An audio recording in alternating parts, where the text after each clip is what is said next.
everyone? Welcome to the big show. I am your host, Jerk, and how's everybody doing? Feeling festive as funk as we head into the freaking weekend? Excellent. I love to hear it. I am attending a 1920s themed holiday program this weekend, so I've got to figure out exactly which tie knot to tie and which pocket square to fold. Then is it too much to go with cufflinks and a tie clip? Probably. We don't need to get too flashy and show off. And speaking of showing restraint, let's get today's guest out here. Ladies and gentlemen, put your hands together for the Tech Tree Tier 7 Russian heavy cruiser. Give it up for Riga. Yep, it is the Riga again. This is the third video since it's been out, and I wasn't certain if I wanted to share this, but watching it back, I thought, there's some stuff here we can talk about. But before we do, let's get the commander and modules up on the big screen. Yeah, you've seen these guys a lot lately. Now, are you getting deja vu? Is this looking very familiar? Well, it is not a glitch in the Matrix. But if you haven't watched it yet, you may want to go watch my Riga Trainables video from about 2 weeks ago. Because this match, I am in the same ship, I am on the same map, I have the same spawn, I go to the same place, and the red team does the exact same thing. It would be funny if it weren't so sad, just like Piero the Clown. I don't know what the average number of matches played are for this player base, but I'm guessing if you're watching this video, the majority of you are somewhere between 4,000 and 8,000 matches played, with a fair number over 10 or under 3, and a select few over 15. I've stated on numerous occasions that I myself didn't even realize I was very bad until around 3,000 matches, and it took a long time to turn that around. I had to unlearn bad habits, get a real understanding of the game mechanics, and really be able to start reading that minimap, and as such thinking 4 or 5 minutes ahead, allowing me to perform moves like Neo. Now, you don't have to download Kung Fu into your brain, you just have to understand that 90% of the matches you play are exactly the same, because this is random standard battles, and people tend to go with what they know and groupthink rather than get out of their comfort zone and realize this isn't the real world. It is just a construct, man. Dying and wowzles doesn't kill you in the real world. Yes, reading the minimap, and I don't mean looking at it and saying, yep, there's some boats, but looking at it and being able to tell what the groupthink of your team is and what the groupthink of the red team is. Where is the herd going? What can I do to disrupt the flow to get them to do what I want? Against the red team, that is much easier because you know their intentions, they want to sink you. But with the blue team, you never know what's going through their minds. Are they trying to lose? Are they Cypher? And I bring all of that up because this is my very long-winded way of saying that if you've been watching this game, then you should know it is already over. And I don't mean because I'm about to sink this destroyer. Yep, the red team is dead at 4 minutes and 30 seconds in. Go ahead and call it. Not even Dr. Gregory House could save this patient, unless it's lupus. But it's never lupus. True, sinking the destroyer would have put the team on life support, but they already had a terminal case of throwing the match the moment the two battleships who spawned at sea opted to turn away and head towards A, giving up any ability to have any impact on the game. And I feel for this Bismarck, who is pushing B right now. They're going to top the red team's leaderboard, despite being the fact that they are going to be the next ship to be sunk. What could they have done instead? Well, we have a King George, a Nagato, a Mogami, and a York on the red team down on that side, going up against a Colorado, 2 Bismarcks, and an Akatsuki. With their York YOLOing in with no support, I get why none of them were too keen to push in afterwards, and that's fine. But what you need to do at that point is give your team a chance by stalling for as long as you can. Over by me, there is myself, a goddamn Wichita, an Amagi, and a Vladivostok, both of which are humping the back border rather than splitting up to create a crossfire. So rather than consolidate all of the red team's firepower into one quadrant, take a look up at the mini-map. They should have probably positioned over here.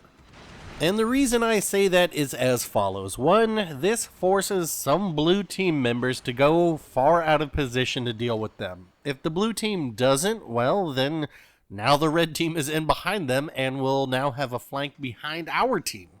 Two, it consolidates their gun power. So say the King George and Nagato go there and only the Colorado pursues. Well, the two of them can make quick work of that ship.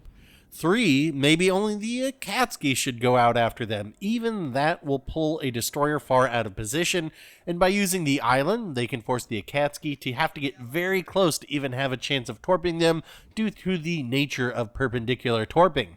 Is it guaranteed to work?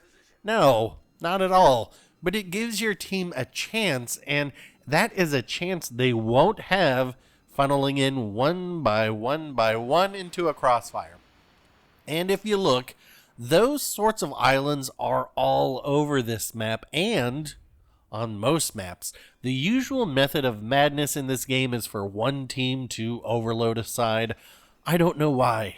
It's dumb, but that is what happens. And if a team does, rather than just fold, look for that fortified position. I had a match yesterday on North where in my Amalfi I pulled a Key, a Friesland, an Alaska, and a Wichita down into the bottom west corner. You know where that island is. So the rest of my team, which had overloaded the opposite side, could push through and take over the map. Whether I lived or not didn't matter, because in doing so I had pulled 45% of the red team so far out of the match that our 6 ships could mercilessly bully everyone else. Funnily enough, I did live though. So to TLDR this diatribe, ask yourself this. Are you going to the same positions now that you did when you were new to the game? When you go to your favorite spot, are you frustrated to find another player there? Then could it be time for some self-reflection? Explore the maps, get out of your comfort zone. It is, after all, just a game, and there is no competitive mode, but when the day comes that there is, do you think those super unicorn teams will all bunch up behind the same island? Or do you think they will know every inch of every map? And even if you aren't looking at this game to get sweaty and would prefer to just have fun, trust me, engaging the red team in unique spots and unique situations will make you a better player than just sitting bowing, blasting away, or kiting away, spamming HE. Moving on. So, if you watched my trainables video on the Riga, then you know what I'm doing here. I am essentially using this island to protect my citadel when I need to get turns in to keep my bow facing the biggest threat. I also said in that video that I would prefer to have the Riga on a flank, but this is the spot the Ouija matchmaker gave me, so by God I will hold it. This is my island. There are many like it, but this one is mine. And one great thing about getting this island in a heavy radar cruiser is that once you get up here and you let the team start to flow in the directions they are wont to do, you can pop that radar and light the red team up like a Christmas tree. And that's what I did. And in the process, spooked their Benson, who must have been new because they didn't even have the hull upgrade.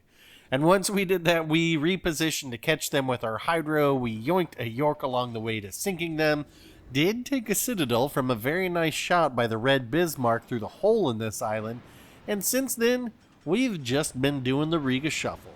And you know, another sad thing, this morning, I was playing a few rounds and I got this exact same map and the exact same ship with the exact same spawn. And I did the exact same thing, and the red team did the exact same thing again. And that's when I was like, you know, I think I will do that video about everybody doing the same thing every single time, because there is so much complaining about teammates that you see in this game, and if you're like me, there is a sad amusement to the pot calling the kettle black. Okay, well, this is new. The Amalfi is going to try and sneak something here. Unfortunately for them, they are going to pop their smoke and not be able to see out, but my Hydro can see in, and alright. There is our 4th ship sunk. And really at this point is when I was like, ugh, this is going to be an unsatisfying Kraken game. I could just see it. There's just not enough health on all of these ships out here. And so it was bound to happen one way or the other. And I have to admit, I was feeling a little disappointed with my team having moved up right next to me. You know, I do not like that. So I was thinking, let's look at the health of these different ships.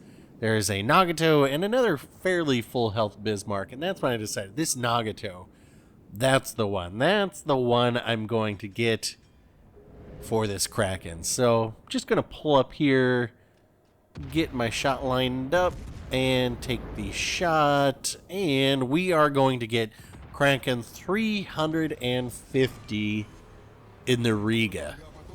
Not a very satisfying one, but you know what? I'm glad I got that rather than my teammates sinking that. And now we're just down to the last few dumb minutes of the red team not trying to do anything, and the blue team chasing them into the corner until we max out on the score. I guess the Bismarck will take that parting shot at me to try and sink me, but you know when would have been a better time to do that?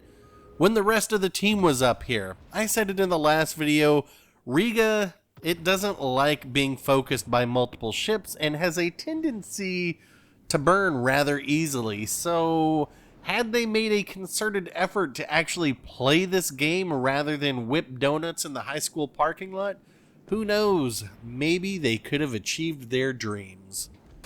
As it is, though, it ain't gonna happen. You know, look at the health on that Mogami, and look at the health on the Bismarck. If your team is getting blown out, and you are practically full health, you didn't do your job. You know, the majority of players in this game, they have two moves. They either kite or they bow tank. And if you can't bow tank, then you should kite, but then that doesn't really explain why the Bismarck is kiting away. Well, there is one other move, and that's the one that I hope you all get from this. Position. Get yourself into a new position. A position where you can actually do something. This Bismarck going up here, you can't do anything up there. Our whole team is bow tanking you. Maybe they should have gone the other way. Just do anything. Do anything other than what your gut tells you, because your gut has been lying to you clearly all of this time. Sweet Jesus, can we end this game and see the scoreboard? Who's ready to see some record-breaking XP? 2,180 for a game.